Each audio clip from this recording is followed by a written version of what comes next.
안녕하세요. 오늘은 오른손 좌표계의 모델링을 왼손 좌표계에서 사용하는 방법에 대해서 알아보도록 하겠습니다. 시작하겠습니다. 이 영상을 만든 이유는 실제로 이런 경우가 꽤 많기 때문입니다. 이제 보통 모델링을 할 때 뭐 블렌더나 이제 3ds max 같은 모델링 프로그램을 사용해서 이제 모델링을 하는데 얘네들 프로그램의 특징이 전부 이제 오른손 좌표계를 사용합니다. 하지만 뭐 유니티라든지 메탈이라든지 이런 이제 3D API들은 전부 이제 왼손 좌표계를 사용을 해요. 그래서 이제 모델링 프로그램과 실제 이제 렌더링 프로그램 간의 좌표계가 다릅니다. 이 좌표계가 다르기 때문에 이제 여러 가지 문제가 발생을 하는데요. 구체적으로 어떤 문제가 발생을 하냐면은 일단 이제 앞뒤가 바뀌어 있고 그 다음에 그것 때문에 이제 회전도 좀 이상합니다. 이제 이거를 실제로 봐 보면은 이 오른쪽 같은 경우에는 이제 오른손 좌표계이고 왼쪽 같은 경우에는 왼손 좌표계입니다. 지금 오른손 좌표계에서 이렇게 메쉬를 모델링 했다고 했을 때 이거를 왼손 좌표계에서 불러오면은 이런 식으로 앞뒤면이 바꿔서 불러와집니다. 그 이유는 이제 X하고 G 좌표는 X축과 Z축 방향은 동일한데 이 Y축 같은 경우에 오른손 좌표계에서는 이제 안쪽으로 들어가고 왼손 좌표계에서는 이제 바깥쪽으로 나오기 때문에 이 깊이 좌표계가 이제 반대 방향이기 때문에 이런 식으로 오른손 좌표계에서 앞면이었던 부분이 왼손 좌표계에서는 이렇게 뒷면으로 표시가 됩니다. 이게 이제 별게 아닌 것 같아 보여도 참 이제 좀 까다롭거든요. 어떤 점이 까다롭냐면은 오른손 좌표계에서 이렇게 모델링을 했을 때 분명히 이제 메쉬의 왼쪽 귀가 이제 길게 모델링을 했는데 이거를 이제 왼손 좌표계의 이제 프로그램에서 불러오면은 일단 앞뒤가 바뀌어 있고 그러면 앞뒤가 바뀌어 있으니까 뒷면을 보면 되겠네 해서 이렇게 돌려보면은 뒷면으로 보면은 이게 왼쪽 귀가 긴 게 아니라 오른쪽 귀가 긴 것처럼 표시가 됩니다. 분명히 이제 모델링은 왼쪽 귀가 긴 걸로 이제 모델링을 했는데 왼손 좌표계에서 이렇게 불러오면은 오른쪽 귀가 긴 것처럼 이제 보이게 됩니다.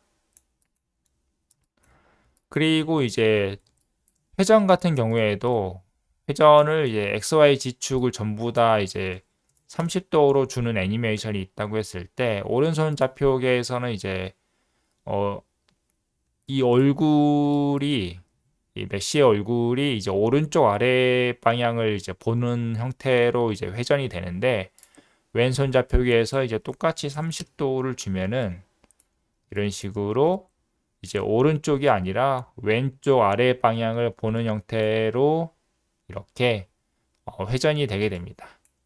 그래서 이 앞뒤면도 다르고 회전했을 때 이제 결과도 달라지게 됩니다. 그 이유는 이제 보면은 이 오른손 좌표계에서는 예를 들어서 이제 회전을 했을 때 X축 회전을 했을 때 X축 회전을 하면은 회전 방향이 X, Y, Z 방향이기 때문에 지금 Y가 여기고 Z가 여기잖아요. 그래서 이 반시계 방향으로 회전을 하게 되는데 오른손 좌표계에서는 그래서 이런 식으로 회전을 했을 때 이 반시계 방향으로 회전을 하게 됩니다. 그래서 30도 회전했을 때 이런 식으로 회전이 되고 그런데 왼손 좌표계에서는 어, Y에서 Z축으로 회전을 하는데 이 Y하고 Z축 방향이 다르거든요. 그래서 이런 식으로 했을 때 반시계 방향이 아니라 시계 방향으로 회전을 하게 돼요. 그래서 똑같이 회전을 하게 되면은 이런 식으로 어, 이쪽으로 회전을 하는 게 아니라 이 반대 방향으로 이렇게 회전을 하게 됩니다. 그래서 이런 좌표계에 따라서 회전 방향도 다르기 때문에 실제로 이제 결과도 달라지게 됩니다. 그래서 이제 이런 문제들이 발생하기 때문에 이 오른손 좌표계의 모델링을 왼손 좌표계에서 사용할 때는 이제 몇 가지 좀 고려를 해서 사용을 해야 되는데요. 해결 방법이 있습니다. 이제 어떻게 해결을 하냐면은 가장 간단한 해결 방법이 그냥 축을 바꿔버리는 거예요. 앞뒤 축을 바꿔버리는 건데 이걸 보통 이제 인버트지라고 하거든요. 그래서 보시면은 이제 행렬이 있는데 이 행렬에서 이제 다 나머지는 다 변하지 않고 나머지 축은 다 그대로 두고 여기 Z축만 이 방향을 바꿔버리는 행렬을 사용합니다. 그리고 이 행렬을 사용할 때 그러면 이제 회전 순서는 어떻게 되냐라고 했을 때 회전을 먼저 하고 최종 결과에 이 인버트 행렬을 이제 연산하게 됩니다. 실제로 보면은 지금 모델링된 메시 같은 경우에는 지금 왼쪽 귀가 길게 돼 있고 이걸 왼손 좌표계에 불러왔을 때는 이제 오른쪽 귀가 길게 보이는데 이거를 지금 이 행렬을 사용해서 Z 방향을 인버트 시키면은 깊이 방향을 인버트 시키면은 여기서는 이제 Y축이죠. Y축 방향을 인버트 시키면은 실제 이제 모델링 했을 때의 그 모습 그대로 이제 보여지게 됩니다. 이 모습 그대로 보여지게 되고 그리고 이제 회전 같은 경우에는 말씀드렸다시피 이 인버트를 먼저 하는 게 아니라 회전을 먼저 하고 인버트를 해야 됩니다.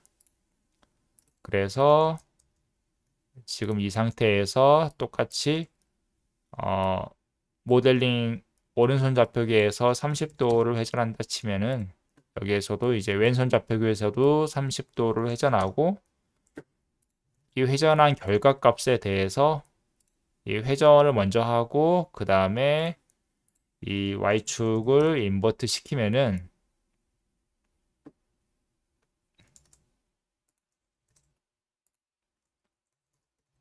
Y축을 인버트 시키면은 이런 식으로 이 결과값이 똑같아지는 것을 볼 수가 있습니다. 만약에 인버트를 먼저 시키고 만약에 이런 식으로 인버트를 먼저 시켜버리고 그 다음에 이제 30도로 회전시켰을 때는 회전 방향이 달라지게 됩니다. 그래서 반드시 이 행렬의 이제 연산 순서를 유념해서 연산을 해야 됩니다. 네, 오늘은 여기까지입니다. 감사합니다.